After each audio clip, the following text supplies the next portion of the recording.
Apparatus required होते हैं वो कौन कौन से हैं। तो ये वाला एपरेटस जानते हैं क्या बोलते हैं, ब्यूरेट। उसके बाद हमें एक 50 ml की क्या चाहिए होती है, ब्यूरेट चाहिए होती है। अब ब्यूरेट को क्योंकि इसके अंदर फिक्स करते हैं इस तरह से क्या कहते हैं, ब्यूरेट। उसके बाद हमें क्या चाहिए होता है, 20 ml की पिपेट चाहिए होती है। उसके बाद एक 250 ml का बीकर, ठीक है। उसके बाद एक 100 ml का बीकर चाहिए, एक फनल चाहिए हमें। उसके बाद एक वॉश बोतल, एक कॉनिकल फ्लास्क और एक वॉश ग्लास, फिल्टर पेपर और जो पोटेशियम कार्बोनेट दिया जाता है। तो सबसे पहला जो स्टेप होगा वो क्या होगा, हम अपने ब्यूरेट में क्या करेंगे, पोटेशियम कार्बोनेट का सॉल्यूशन यहाँ पे भरेंगे। उसके लिए क्या करना होता है, इस ब्यूरेट को पहले रेंज करते हैं। पहले क्या करते हैं, वाटर रेंज करते हैं। उसके बाद क्या करते हैं, KMnO4 रेंज करते हैं। तो पहले क्या करेंगे, वॉश वाटर लेकर के इसका थोड़ा सा वाटर यहाँ डालेंगे। डालने के बाद वाटर हो जाएगा, फिल हो जाएगा। तो इसे वर्टिकली इस तरह से, सॉरी हॉरिजॉन्टली पकड़ के इसे यहाँ पे क्या करेंगे, इस तरह से रेंज करना कहते हैं। इसे रेंज करेंगे। जब वाटर रेंज हो जाएगा तो इस वाटर को ऊपर की साइड से बाहर नहीं निकालना है, नीचे की साइड से बाहर निकालना है। तो एक बीकर हमने यहाँ ले लिया, इसके अंदर यहाँ पे इस तरह से बाहर निकालना है। तो ये हो गया बेटा यहाँ पे वाटर रेंज। तो वाटर रेंज हो गया। उसके बाद जो हमें नेक्स्ट करना होता है वो क्या होता है, KMnO4 रेंज होता है। अब फिर से टाइट करेंगे। टाइट करने के बाद इसमें KMnO4 भरेंगे और KMnO4 भरने के बाद KMnO4 रेंज करेंगे।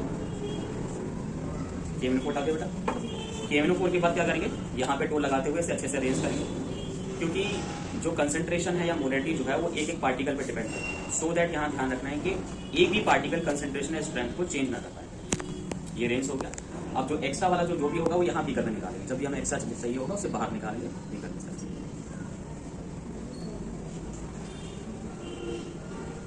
उसके बाद क्या करना है बच्चों, ये करेंगे। और यहाँ पे जो मार्क होता है ये 0 का मार्क होता है और यहाँ पे जो मार्क है 50 है। इनकी ओवरऑल 50 ml का यहाँ पे क्या होता है, ये ब्यूरेट होता है। अब इस ब्यूरेट में हम क्या करेंगे, 50 ml से भी ज्यादा यहाँ पे सॉल्यूशन भर लेंगे पहले।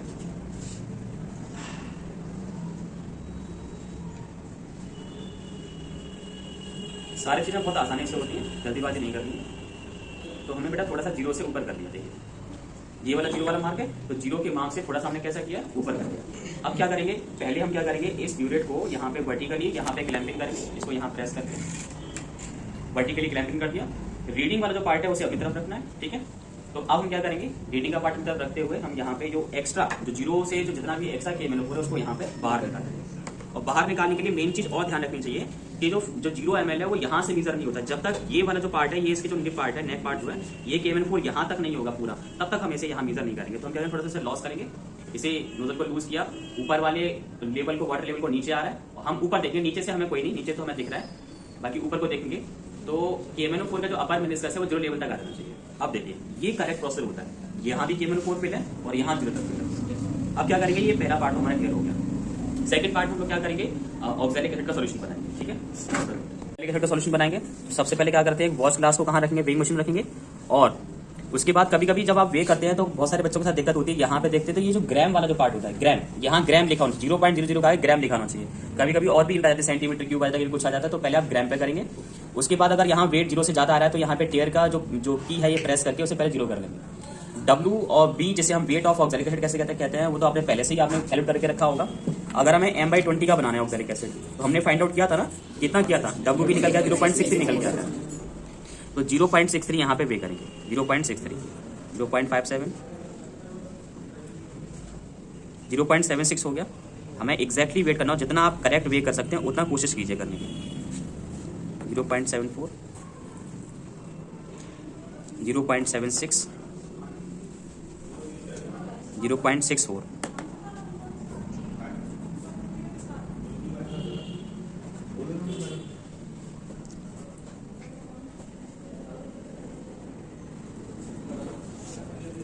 6263 अप्रॉक्स है, क्योंकि वेइंग मशीन एयर रेजिस्टेंस की वजह से इतना भी करेक्टली वे नहीं कर सकती। 65 हो गया, 663, 0.63 करेक्ट वे हो गया, ठीक है। 0.63 वे कर लिया। इतना करने के बाद जो नेक्स्ट पार्ट होगा उसमें हम क्या करेंगे, एक बीकर लेंगे इस तरह का, ये बीकर। अब इस बीकर में क्या करेंगे, ये जितना भी आपने ये ऑक्सैलिक एसिड बनाया है ये इसमें डालेंगे। लेकिन बिफोर डूइंग दैट हमें जो वॉल्यूम बनाना है, कितना बनाना है, 100 ml। तो उसके लिए पहले हम यहाँ पे ग्रीजिंग सेंटर लेंगे और उसमें 100 ml वेट करेंगे और उसके बाद यहाँ पे क्या करेंगे, इसे लाइक यहाँ पे सॉल्यूशन बनाएंगे। तो give me greasing centre, give me.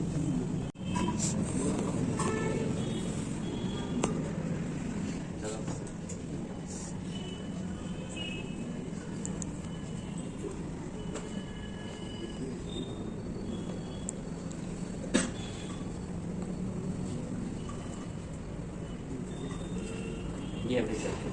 Exactly यहाँ पे जो है 100 ml होगा। उसके बाद क्या करेंगे, ये जो सॉल्ट है इस सॉल्ट को स्पैचुला की हेल्प से पूरा बीकर में यहाँ डालेंगे। पार्टिकल्स आउटसाइड नहीं गिरने चाहिए, बीकर के अंदर ही गिरने जिसके अंदर हमें सॉल्यूशन बनाना है। अब एक या दो पार्टिकल जो है वो यहाँ रह जाते हैं, उस पार्टिकल को थोड़े से पानी के साथ यहाँ पे वॉश करेंगे।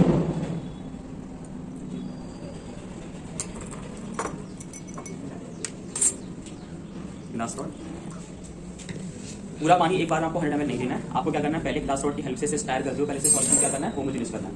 और यही वजह होती है कि हम इसे कभी कभी वॉल्यूमेट्रिक फ्लास्क के अंदर ही बनाते हैं, क्योंकि वॉल्यूमेट्रिक फ्लास्क में शेक करने में आसानी होती है। तो यहाँ पे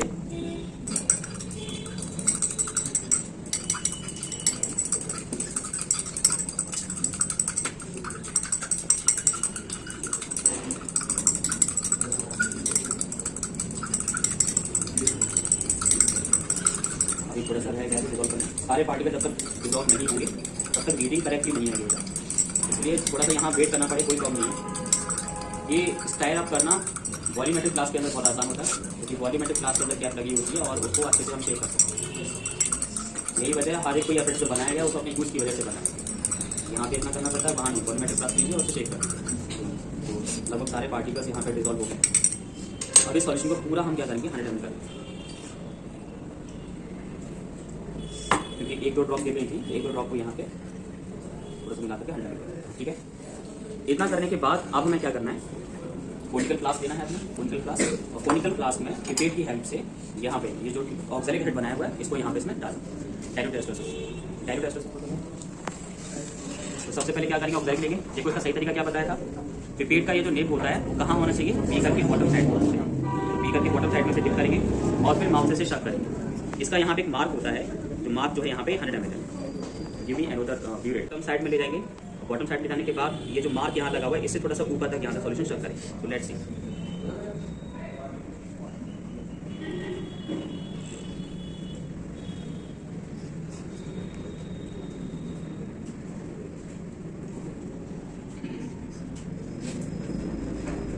देखिए मार्क से थोड़ा सा ऊपर है। अब इस स्टेप पर आपको क्या करना है कि पिपेट को ऊपर उठाना नहीं होता, बॉटम में रहने दीजिए। अभी मैंने टाइटली होल्ड किया हुआ है इसके पार्ट को, अब मैं थोड़ा सा लूज करूंगा और यहाँ पे मार्क देखूंगा, सॉल्यूशन का वाटर लेवल नीचे धीमे धीमे डालूंगा। मैंने यहाँ पे थोड़ा सा लूज कर दिया, अब लूज करने के बाद धीमे धीमे डालूंगा।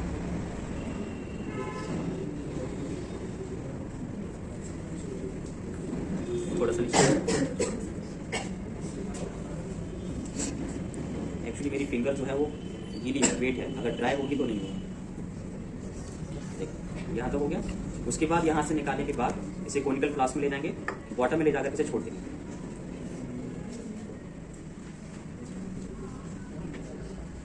लास्ट ड्रॉप को एयर ब्लो करके निकालेंगे।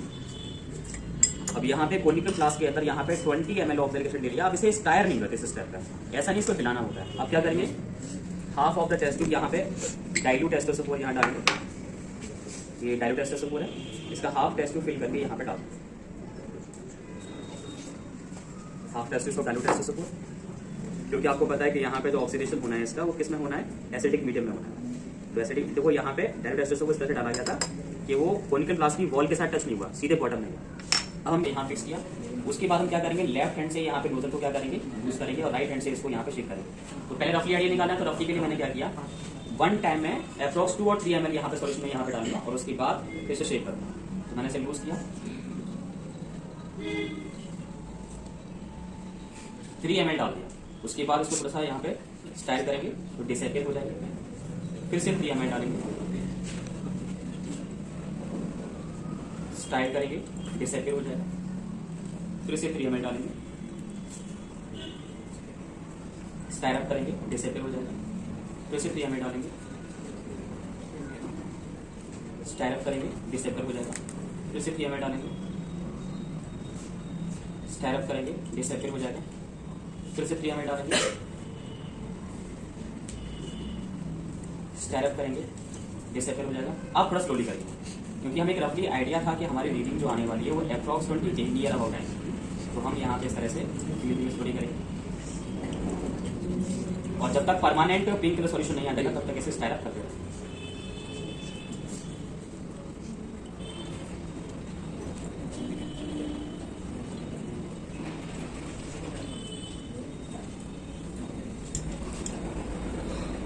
आपकी ड्रॉप कोनिकल फ्लास्क की वॉल पर नहीं होनी चाहिए, on the bottom of the solution.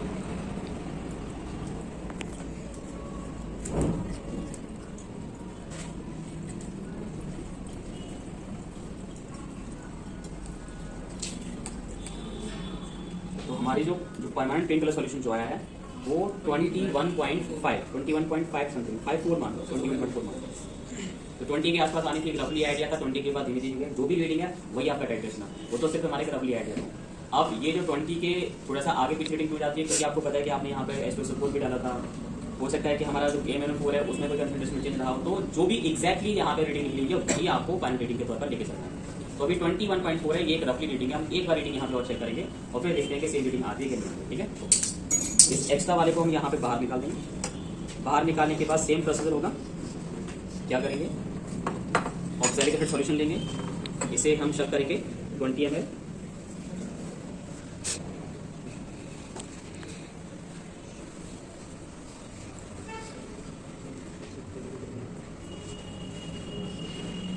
कुछ बच्चों का डाउट होता है सर कि ऑक्सैलिक एसिड माउथ में चला जाएगा तो क्या होगा। कुछ नहीं होगा, oxalic acid very dilute acid है जो कि टमाटो के अंदर ही पाया जाता है, तो कोई दिक्कत नहीं है। अगर माउथ में चला जाएगा तो don't take tension, just wash your mouth with water. अब इसमें क्या डालेंगे, dilute H2SO4, half of the test to H2SO4,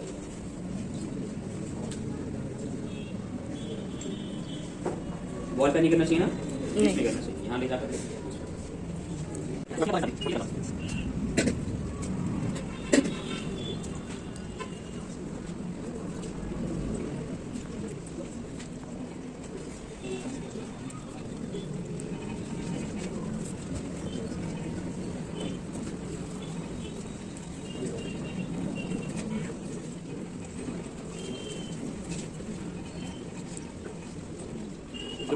अब स्लो करेंगे 21 के बाद।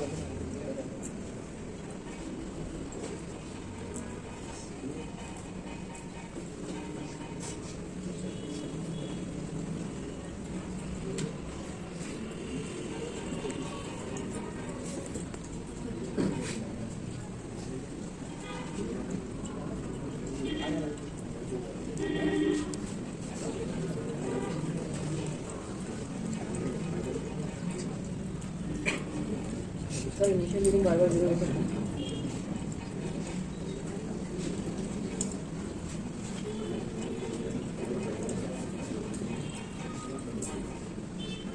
तो अब यहाँ पे रीडिंग चेक करो कितनी आई हमारे पास, 42.3 नहीं 42.7 पहले कितना था हमारे पास 21.5, 21 प्लस 4 प्लस 21.4 कितना हो जाएगा 42.7 आ रहा है। मतलब कि हमारी वही रीडिंग है, हमारी रीडिंग खत्म हो गई कि हमारी रीडिंग जो आ रही है वो 21.4 समथिंग है। और इसी को लेकर के आप क्योंकि 2 बार हमने करूंगा लिया, वैसे तो इसे 4 बार करना चाहिए, लेकिन 2 बार से अंदाजा हो जाता है। अगर आपके पास टाइम बहुत सारा है तो आप इसे बार बार भी कर सकते हैं। एक बात और,